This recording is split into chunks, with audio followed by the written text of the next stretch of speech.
Now, let me tell you about George Smith.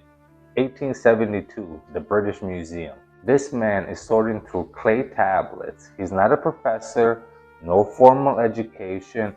He taught himself cuneiform on his lunch breaks. One day, he picks up a tablet and starts reading it, and he realizes what it is. He jumps up, rushes around the room in great state of excitement, and began to undress himself. That actually happened in the British Museum because he had just found the flood story in Babylon, 1,000 years older than the Genesis. He presented it on December 3rd, 1872. The sitting prime minister in the audience, the archbishop is in the audience. The room goes insane. Front page of newspapers around the world, front page of New York Times. This is the biggest archaeological story of the century. That was 1872, 150 years ago. Here's what happened. The moment this became uncomfortable for religion, academics learned to manage it. Not suppress it, manage it. You put it in a footnote. You call it a parallel traditions. You say scholars believe that the story shares a common ancient source in a tone that means please stop asking questions. The debate in 1872 was already framed as, does this prove the Bible is true or show it's all legendary? And that framing, that binary, is exactly how you kill the real conversation. Because the actual question is neither of those. The actual question is, what real events were so catastrophic that every culture on earth encoded it into their founding stories? The writers of Genesis were in Babylon, 6th century BC. They were exiles, surrounded by this story. They took it home. They changed the shape of the boat. They changed the name of the man. They changed the gods to one God. But the floor area of Noah's Ark is within 4% of the floor area of the Babylon version. They kept the math. I'm not here to tell you what you believe. I'm here to tell you the older version exists. It's in a museum. You can go look at it.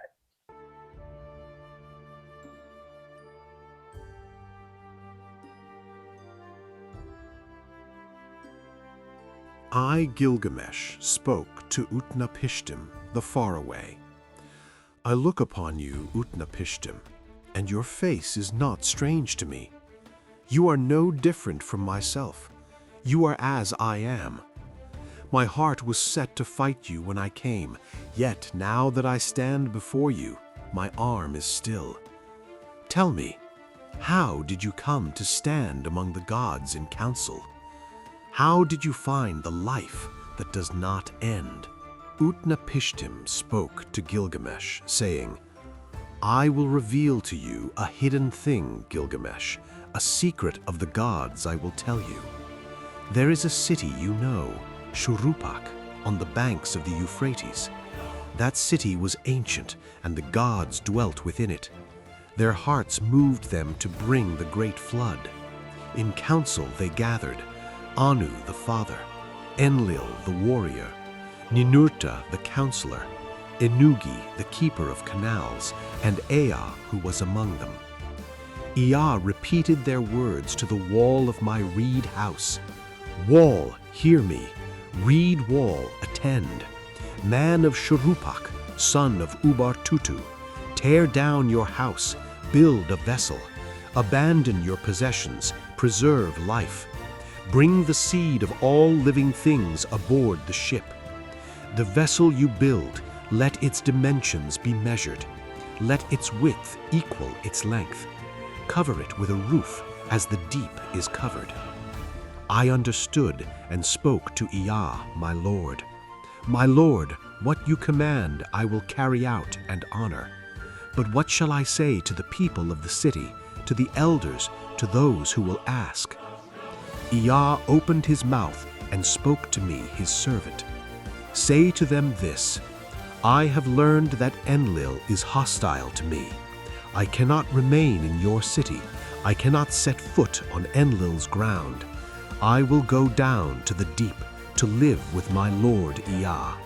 But upon you he will rain down abundance, a harvest of fish, a flight of birds, a heavy yield of grain at the morning light.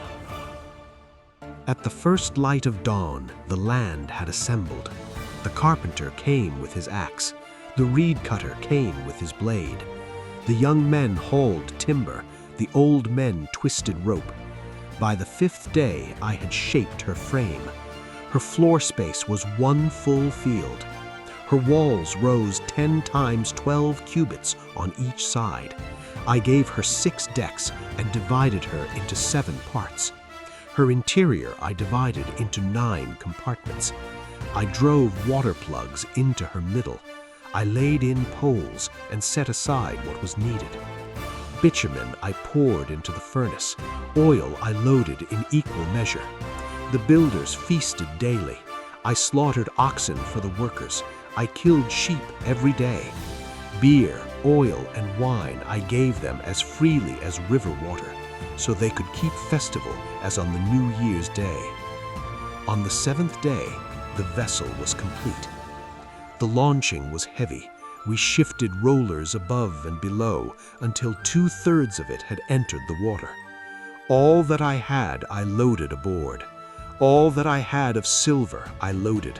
All that I had of gold I loaded. All the living creatures I had, all of them I boarded.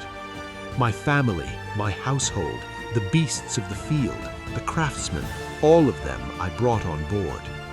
The sun god Shamash had set the hour. In the morning I will rain down a darkness of bread. In the evening a rain of wheat. Go then into the vessel. Seal the hatch. That hour came, and the face of the weather changed. I looked out at the sky. It was terrible to behold. I went inside the vessel and sealed the hatch. At the first light of dawn, a black cloud rose from the horizon. Adad, the storm god, thundered within it. Shulat and Hanish went before him as heralds. Nergal tore out the moorings of the earth. Ninurta opened the floodgates. The Anunnaki raised their torches. Their light set the land ablaze. Adad's silence came over the sky. What had been bright turned to darkness. The wide land shattered like a clay pot. For 1 day the south wind blew, and the storm gathered speed. It swept across the people like a battle. Brother could not see brother. From the heavens the people could not be known. Even the gods were frightened by the flood. They drew back and climbed to the heaven of Anu. The gods crouched at the outer wall, huddled like dogs. Ishtar cried out like a woman in the pains of labor. Those days have turned to clay because I called for evil in the assembly of the gods. How could I call for battle to destroy my own people? I myself gave birth to them. They fill the sea now like the eggs of fish. The other gods wept with her. They sat weeping, their lips pressed closed. For 6 days and 7 nights the wind blew, and the flood, the storm, the deluge overwhelmed the land. On the 7th day the storm relented. The sea grew quiet. The tempest was still. The flood ceased. I opened a hatch, and light fell upon my face. I looked at the sea. All was silence. All of humanity had returned to clay. The landscape was as flat as a rooftop. I knelt and wept. Tears ran down my face. I looked to the edges of the world, the shore of the sea. 14 leagues distant, the mountains had emerged. The vessel came to rest on Mount Nimush. Mount Nimush held the vessel fast and would not release it. 1 day, 2 2 days, Mount Nimush held it fast. 3 days, 4 days, it held it fast. 5 days, 6 days, it held it fast. On the 7th day I released a dove and let it go. The dove flew out and returned. There was no resting place. She came back. I released a swallow and let it go. The swallow flew out and returned. There was no resting place. She came back. I released a raven and let it go. The raven flew out and saw the waters receding.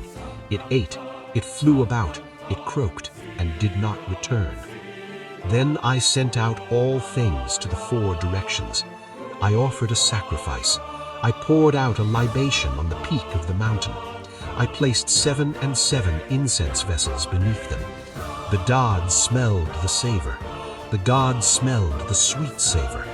The gods gathered like flies over the one who sacrificed. When at last Enlil arrived, he saw the vessel. Enlil was filled with fury.